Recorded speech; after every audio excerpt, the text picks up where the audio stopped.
So ayan mga kawarais, dito tayo ngayon sa may mani natin. Islalagyan natin ng lupa. Si nakikita na yung mga laman niya. May laman na siya mga kawaray. Tara mga kawaray, samahan niyo ako sa lagyan ng lupa.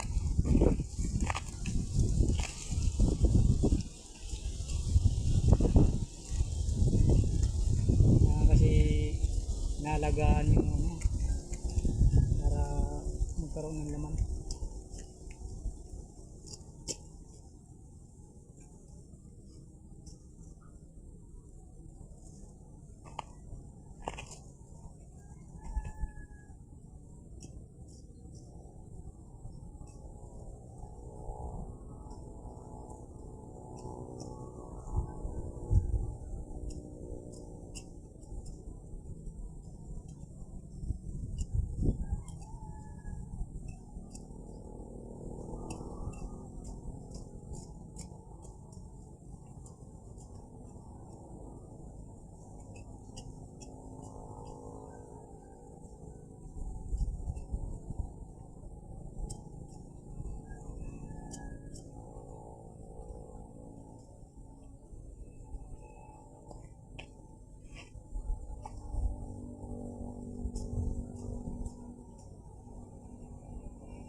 So ayan mga kawaray, hanggang dito na lang.